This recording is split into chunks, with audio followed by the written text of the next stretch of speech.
하나님 말씀은 요한복음 6장 22절로 35절 말씀입니다. 어떻게 하여야 하나님의 일을 하오리까라는 제목으로 예수님께서 말씀하셨던 나를 믿는 것이 곧 하나님의 일을 하는 것이라 라는 그 의미가 무엇인지를 묵상하고자 합니다.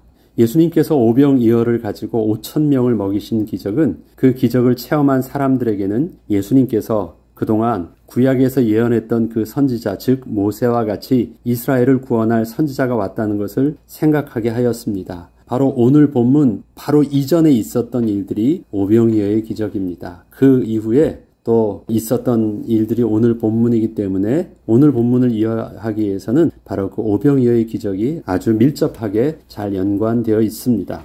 요한복음 6장 14절에는 그 사람들이 예수께서 행하신 이 표적을 보고 말하되 이는 참으로 세상에서 오실 그 선지자라 하더라. 수많은 무리들이 예수님을 따르고 기적을 체험하며 표적을 보기도 했지만 영적으로 무지했던 저들이 예수님에 대하여 생각할 수 있던 최선은 세상 나라의 속박에서 구원할 정치적 메시아로 인정할 수 있는 것이 전부였습니다. 때문에 예수님으로부터 오병이어의 기적을 체험했던 사람들은 예수님을 자신의 생명의 주로 모시려 하기보다는 자신들을 해방할 민족의 지도자로 세우려는 생각만을 가지게 되었습니다. 구약에서 예언했던 그 선지자의 모델이 누구였냐면 모세였습니다. 모세하면 애굽에서 출애굽을 하게 하고 또 광야를 인도하였고 또 가나안까지 들어갈 수 있도록 이끌었던 이스라엘의 가장 위대한 지도자였기 때문에 그 지도자가 또 하나님께서 정하신 때에 또 그 지도자를 통해서 이스라엘 백성들을 구원하신다. 이스라엘 백성들은 그렇게 믿었던 것입니다. 그래서 새롭게 오실 저들의 메시아 하면 언제나 모세와 같은 그 선지자입니다. 여기서 그 선지자 하면 모세와 같은 이미지를 저들이 가지고 있는 것입니다. 그러므로 예수께서 그들이 와서 자기를 억지로 붙들어 임금으로 삼으려는 줄 아시고 다시 혼자 산으로 떠나가시니라. 예수님의 오병이어의 기적을 보니까 저들이 바로 모세를 떠올리게 됐고 그렇다면 모세가 우리의 위대한 지도자로 세웠던 것처럼 예수님도 그렇게 세우면 되는 줄 알았다라는 것입니다. 오병이어의 기적은 너무 큰 사건이었기에 이 소문을 듣게 된 수많은 사람들이 더더욱 많이 예수님께 몰려들기 시작했습니다. 그렇지만 이렇게 몰려드는 사람들에 대하여 예수님께서는 내가 진실로 진실로 너희에게 이르노니 너희가 나를 찾는 것은 표적을 본 까닭이요 떡을 먹고 배부른 까닭이로다. 저들이 예수님을 정말 온전한 하나님의 아들이요 그리스도로 알고 예수님을 따르고 있는 것이 아니라는 것입니다. 저들이 예수님을 따르는 것은 오해된 예수, 자기들이 원하는 예수, 예수님을 따르고 있지만 올바른 그 예수를 그리스도로 알고 따르는 것은 아니라고 말하는 것입니다. 이렇게 말씀하시며 저들의 예수님에 대한 인식이 참된 구원을 주실 메시아로는 바라보고 있지 못함을 분명하게 지적하신 것이었습니다. 예수님께서는 저들을 향하여 이렇게 말씀하십니다. 썩을 양식을 위하여 일하지 말고 영생하도록 있는 양식을 위하여 하라. 이 양식은 인자가 너희에게 주리니 인자는 아버지 하나님께서 인치신 자니라. 오병이어의 기적은 분명 수많은 무리들에게는 놀랍고 대단한 일이었습니다. 예수님만 따라다니면 더 이상 먹을 것은 걱정하지 않아도 되는 아주 획기적인 사건이었던 것입니다. 무리들은 인생의 해답을 얻은 것 같았습니다. 이 예수님을 자신들의 왕으로 세우기만 하면 모든 것이 다 끝날 것만 같은 생각을 하게 된 것이었습니다. 그런데 저들은 예수님이 베푸신 창조의 기적의 떡을 먹었어도 그 떡은 하루를 넘기지 못했고 배고픈 문제는 다시 반복되고 있음을 보게 되었습니다. 어제 그렇게 실컷 먹고 남길 정도로 배부르게 먹었었지만 하루가 지나니 결국 처음과 다르지 않은 모습을 또 보게 된 것입니다. 저들은 또다시 예수님을 찾아올 수밖에 없었습니다. 그리고 또다시 예수님께 오병이어의 기적을 요구할 수밖에 없었습니다. 결국 예수님이 창조의 기적으로 만들어서 베풀어 주신 그 떡도 세상에서 먹는 떡과 다르지 않았던 것입니다. 그렇다면 예수님께서 이 땅에 오셔서 반드시 주려 하시는 것이 수많은 무리들이 그렇게 밤과 낮으로 예수님을 따라다니면서 예수님을 통하여 얻고자 했던 것과 어떻게 다른 것일까요? 또 무엇이 다른 것일까요? 주고자 하는 것과 저들이 얻고자 하는 것, 받고자 하는 것이 차이가 있었다라는 것입니다. 그래서 너희가 얻고자 하는 것을 지금 기대하지 말고 하나님께서 너희에게 주고자 하셨던 것에 너희가 관심을 갖고 그것을 얻어야 너희들이 정말 살 수 있다고 말씀을 하시는 것입니다. 예수님께서는 저들이 지금 그렇게 예수님을 쫓아다니며 얻고자 하는 것을 썩을 양식이라고 지칭하십니다. 이것은 비록 예수님께서 친히 창조의 기적으로 베풀어 주신 양식이었어도 그 양식은 하나님을 떠난 인간의 죄와 죽음의 문제를 해결해 주는 참된 생명의 양식은 되지 못한다는 것을 말씀하시는 것이었습니다. 예수님이 주시면 그 양식은 다를까요? 아니에요. 똑같습니다. 예수님이 병을 고쳐주셨어도 그는 또한 나중에 또 죽었습니다. 예수님이 죽은 자를 살리셨어도 그는 또 죽었습니다. 다 육신적인 것입니다. 예수님이 이 땅에서 베푸셨던 기적과 이 땅에서 저들에게 주셨던 오병이어의 기적, 칠병이어의 기적 모든 부분들은 예수님께서 이 땅에 오셔서 하나님의 백성들에게 주려고 하셨던 본질적인 축복은 아니었던 것입니다. 예수님을 따르는 수많은 무리들은 자신들의 육신의 배고픔의 문제보다 더 근본적인 문제인 하나님을 떠나 죄와 죽음 아래 놓여있는 자신들의 실존을 분명히 보아야만 했던 것입니다. 그들은 자기의 배고픔의 문제, 자기의 지금 처한 환경의 어려움만 볼 수 있었지 자신들의 실질적인 하나님을 떠난 영적인 문제는 실제적으로 볼 수 없었습니다. 그래서 자기들의 문제 보이는 것만 갈급해하고 그것에 대해서 해결을 원했습니다. 보이는 게 뭐예요? 병 고치는 거였고 배고픔의 문제를 해결하는 것이었고 속박에서부터 구원하고 해방을 받는 것, 그것만이 오직 예수님이 필요한 이유였습니다. 그러나 저들은 반드시 예수님을 통하여 영생하도록 하는 양식을 반드시 얻어야만 했습니다. 그들이 묻되 우리가 어떻게 하여야 하나님의 일을 하오리이까? 예수께서 대답하여 이르시되 하나님께서 보내신 일을 믿는 것이 하나님의 일이니라 하시니, 무리들은 예수님께서 영생하도록 있는 양식을 위하여 일을 하라는 그 말씀을 자신들의 율법적 사고방식 안에서 생각할 때는 자기 자신을 위하여 살지 말고 하나님을 위해서 열심을 다하라는 말씀 정도로 이해하였습니다. 그리고 그 이해한 내용을 바탕으로 그렇다면 우리가 어떻게 하여야 하나님의 일을 하오리까 하며 예수님께 질문을 하였던 것입니다. 영생하도록 있는 양식을 위하여 일을 하라. 그것을 저들은 어떻게 받아들였냐면 그러면 하나님의 일을 하라는 말이죠. 그럼 어떻게 하면 하나님의 일을 할 수 있는 것입니까? 말씀하십니다. 그러나 이러한 무리들의 질문에는 하나님이 원하신 뜻대로 순종해서 자신들의 육신의 배고픔의 문제를 해결하기 위함이 그 내면에 숨겨져 있었습니다. 저들은 여전히 영생을 얻게 하는 하나님 나라의 비밀을 제대로 알지는 못하고 있었던 것입니다. 예수님께서는 이러한 저들에게 하나님께서 보내신 일을 믿는 것이 하나님의 일이라고 말씀하여 주셨습니다. 그런데 이러한 주님의 말씀에 저들은 반문할 수밖에 없었습니다. 이유는 저들은 이미 예수님이 베푸셨던 그 오병이어의 기적을 목격함으로 예수님을 그동안 구약의 말씀에서 예언된 그 선지자로 믿고 이렇게 예수님을 따라왔는데, 예수님께서는 여전히 하나님께서 보내신 일을 믿는 것이 하나님의 일이라 하시니, 그렇다면 예수님을 하나님이 보내신 자로 믿기 위해서 예수님이 보여주셨던 오병이어의 기적 말고 예수님의 어떤 또 다른 표적을 또 보아야 하는 것인가에 대하여 의문을 갖게 되었던 것입니다. 저들은 지금 오병이어의 기적을 가지고 예수님을 믿었잖아요. 그런데 예수님의 말씀은 하나님이 보내신 나를 믿는 것이라고 말해요. 그 말은 뭐냐면 아직도 믿지 않고 있다라는 말을 하는 것이에요. 그럼 이상하잖아요. 우리는 당신을 하나님이 보내신 그 선지자로 믿고 있습니다. 그런데 왜 당신은 안 믿고 있다고 말하면서 믿어야 된다고 말씀하십니까? 그렇다면 그 오병이어의 기적 말고 다른 어떤 것을 통해서 예수님을 그 표적을 보고 믿어야 되는 것입니까? 그 표적이 무엇입니까?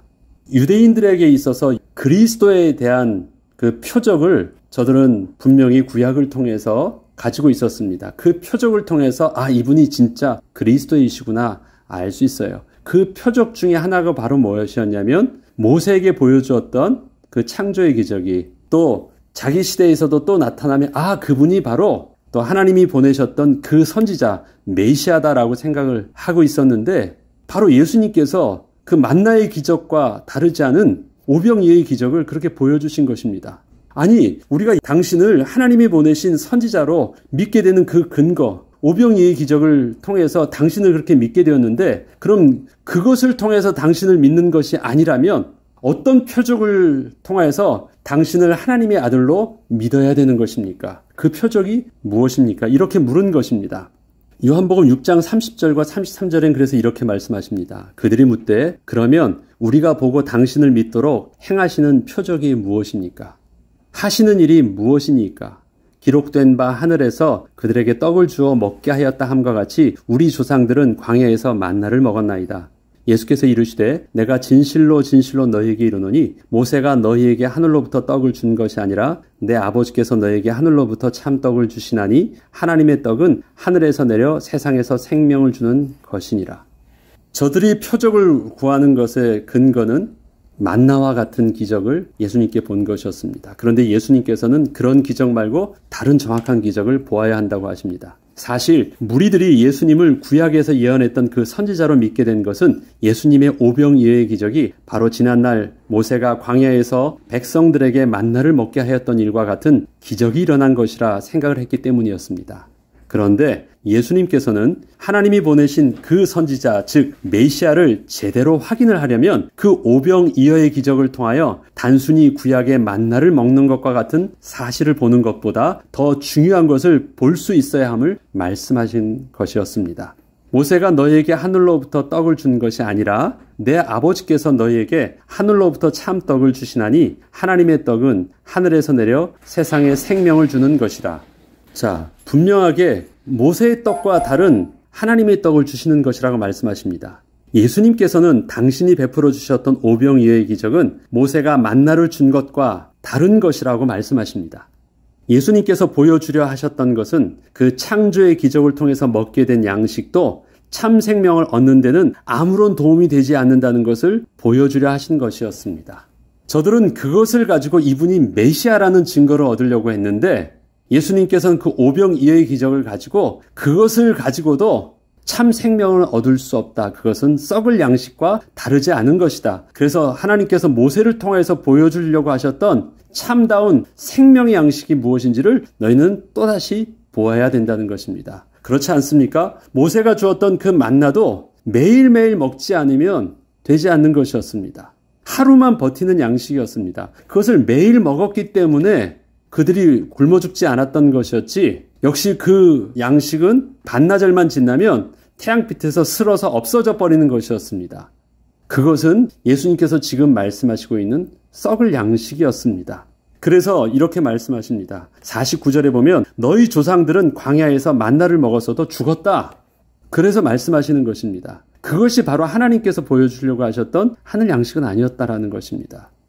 계속해서 너희가 그 썩을 양식을 얻으려고 예수님을 또 찾아와서 이렇게 갈급하게 하는 것, 그것은 너희 포인트가 잘못됐어.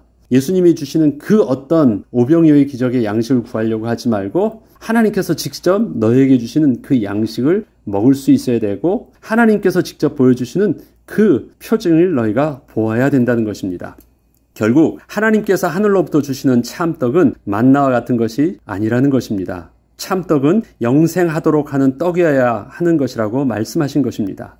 무리들은 이와 같은 주님의 말씀에 무슨 특별한 떡이 또 있는 줄 알아 그 떡을 다시 구했지만 예수님께서는 예수님 자신이 친히 생명의 떡이 되심을 말씀하여 주신 것이었습니다. 요한복음 6장 34절로 35절에는 그들이 이르되 주여 이 떡을 항상 우리에게 주소서. 저들이 왜 항상 우리에게 달라고 말했을까요? 그것이 만나와 같은 것인 줄 알았으니까. 그러려면 예수님이 항상 옆에 있어야 되고 저들은 예수님을 항상 쫓아다녀야 되고 항상 예수님은 오병이어의 기적을 베풀어 주셔야 돼요. 이거 반복해달라는 것이었습니다. 저들은 핀트를 잘못 만나고 있습니다. 저들이 항상 예수님을 쫓아다니고 항상 예수님을 따르는 것처럼 보여도 그 열심 속에서 그 열심은 바로 하나님을 믿는 믿음이 아니었습니다. 하나님의 일을 하는 것이 아니었습니다. 왜? 예수님을 통해서 얻고자 하는 것이 잘못되었기 때문에. 예수님이 누구신지 정확하게 알지 못했기 때문에 그렇습니다. 예수께서 이르시되 나는 생명의 떡이니 내게 오는 자는 결코 줄이지 아니할 터요 나를 믿는 자는 영원히 목마르지 아니하리라. 결국 예수님께서 말씀하신 하나님께서 보내신 이를 믿는 것이 하나님의 일이라고 말씀하신 것은 예수님 자신이 바로 생명의 떡임을 믿고 마치 육신의 생명을 얻기 위해서 떡을 먹듯 우리의 영원한 생명을 얻기 위해서 그 예수를 우리 안에 모시는 것을 말씀하시는 것이었습니다. 여러분, 성찬식 때 우리가 떡을 먹죠. 또 포도주를 마십니다. 왜 그런 줄 아십니까? 떡을 먹는 것은 예수님의 살과 피가 우리 안에 들어가는 것입니다. 그래서 예수님이 우리 안에 거하신다라는 것을 고백하는 것입니다. 우리 가운데 지금 내주하고 계시다라는 것을 우리가 기념하는 것이 바로 성찬식 때 떡과 포도주를 우리가 먹으면서 기념하는 것입니다. 그것처럼 생명이 떡 되신 예수 그리스도를 우리가 먹는다는 것은 바로 예수 그리스도를 우리 가운데 구주로, 생명의 주로 영접하는 것을 말하는 것입니다. 그렇다면 하나님의 일을 하는 것은 하나님께서 보내신 일을 믿는 것이라고 했는데 바로 하나님의 일을 하는 것이 예수님을 막 그렇게 쫓아다니는 것이 아니라 예수님을 구원의 주로 알고 그리스도로 영접하는 것이었습니다. 저들이 예수님을 쫓아다니는 것은 예수 그리스도를 영접하는 것과는 근본적으로 개념이 다른 것이었습니다. 진실로 너희에게 이르노니 믿는 자는 영생을 가졌나니 내가 곧 생명의 떡이라. 너희 조상들은 광야에서 만나를 먹었어도 죽었거니와 이는 하늘에서 내려오는 떡이니 사람으로 하여금 먹고 죽지 아니하게 하는 것이라. 하나님께서 직접 보내신 참 하나님이셔 참 하나님의 아들 되신 예수 그리스도를 믿는 것, 그것이 죽지 않은 것이라. 나는 하늘에서 내려온 살아있는 떡이니 사람이 이 떡을 먹으면 영생하리라. 내가 줄 떡은 세상의 생명을 위한 내 살이니라 하시니라.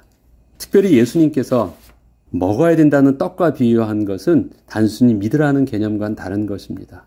어떻게요? 예수님을 나의 주인으로 내 안에 영접하는 것이기 때문에 그렇습니다. 네, 알았습니다. 그 정도가 아니에요.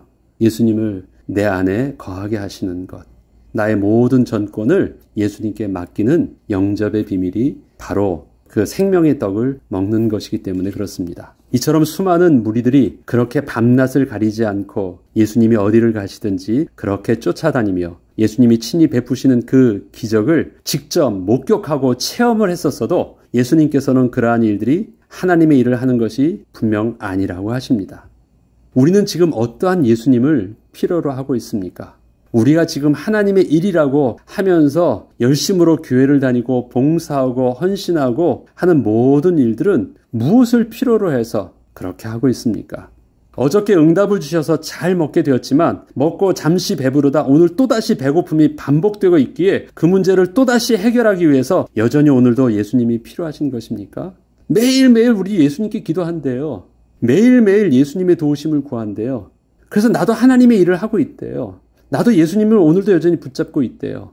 그러나 예수님의 주머니에 있는 그 어떤 것을 내가 취하려고 하는 것이지 예수님 자신을 나의 구주로 나의 전권을 맡기는 주님으로 나의 왕으로 모시지 않기 때문에 그것은 하나님의 일을 하는 것이 아니고 그것은 썩을 양식을 위해서 일을 하는 것이라고 말씀을 하시는 것입니다. 우리는 예수님이 주시는 것이 필요한 것이 아니라 예수님 자신이 필요합니다. 예수님을 나의 삶의 주인으로 모시는 것입니다. 지금 나의 갈급한 문제만을 해결해 달라고 하기보다 예수님께 나의 전권을 맡기는 것입니다. 예수님 이것만 도와주시면 내가 다 알아서 할 수 있어요. 이것만 좀 도와주시면 어떻겠어요? 그것이 아니라 예수님 나의 인생을 주님께 맡깁니다. 내 안에 오셔서 나의 왕 되어주시고 나를 다스려 주시고 나의 말하는 것과 생각 속에 주님이 나의 주인 되어 주시옵소서. 그렇게 주님께 전권을 맡기는 것입니다. 하나님의 일은 하나님께서 친히 보내신 예수 그리스도를 참 생명의 길 되심을 믿고 영접하는 것입니다. 이때 영원토록 줄이지 않는 생명의 떡 되신 예수님은 우리의 모든 갈급함을 채워주실 것입니다. 우리가 예수님의 이름으로 기도하고 응답받았는데 또 갈급해요. 그 이유는 무엇입니까? 예수님이 주시는 생명의 오병이어의 기적을 내가 체험하는 것 이상은 아니기 때문에 그렇습니다. 우리에게 갈급함이 해결되어지고 영적인 안정감이 비로소 회복되어지기 위해서는 내가 주는 것은 세상이 주는 평안과 다르다고 하는 예수님의 참 평안을 우리가 얻기 위해서는 예수님이 나의 주인으로 오셔야 됩니다. 예수님께 나의 전권을 맡기는 것입니다. 그것은 예수님을 내가 따라다니면서 예수님이 주시는 계속 매일 공급받는 그 오병이어의 기적의 떡을 가지고 절대 해결되지 않습니다. 물에서 뜨는 법이 있죠. 어떻게 하면 물에서 뜰까요? 물에서 나의 몸에 힘을 완전히 빼면 물에서 뜹니다. 내가 물에서 조금이라도 마음이라도 먹고 스스로 뜨려고 하면 몸에 힘이 들어가서 결국은 허우적거리다가 시간 문제지 가라앉게 돼 있습니다. 물에서 오랫동안 계속해서 버티려고 하면 나의 몸을 완전히 물에다 맡겨야 됩니다. 그래야지 물이 나를 뜨게 합니다. 내가 물 속에서 버티고 쓰려고 하면 나는 반드시 시간 문제지 가라앉게 됐습니다. 우리가 예수님께 전권을 맡긴다는 것이 나의 힘을 가지고 예수님 위에 버티고 서려고 하는 것이 아닙니다. 예수님께 나의 모든 것을 다 맡기는 것입니다. 그럼 예수님이 나를 풍성하게 하시고 나를 평안하게 들려주실 것입니다. 우리의 기도 속에 오병이어의 기적과 그 오병이어의 기적을 체험한 그 은혜를 또 갈급해서 오늘도 예수님께 나아가는 그 발걸음이 아닌 예수님의 전권을 맡기는 저와 여러분의 또 발걸음으로 새롭게 시작하길 주의 이름으로 축복합니다. 기도하겠습니다. 하나님, 주님이 나의 구주 되시고 나의 왕 되심을 고백합니다. 이 시간 주님 내 안에 오셔서 나의 주인 되어주시고 나의 왕 되어주시며 나를 온전히 다스려 주시옵소서. 나의 모든 전권을 주님께 맡깁니다. 나의 모든 생각을 내려놓습니다. 내가 내 스스로 책임지려고 했던 나의 모든 의지를 내려놓습니다. 이것만 도와주시면 된다라고 고백하는 나의 얄팍한 생각들을 내려놓고 모든 것 주님께서 도와주시길 소원합니다. 내 안에 오셔서 좌정하사 나의 왕 되어 주시고 나를 다스려 주시옵소서. 그래서 나를 통해서 온전히 하나님 나라가 회복되게 하여 주옵소서. 감사드리며 우리 주 예수 그리스도 이름으로 기도합니다. 아멘.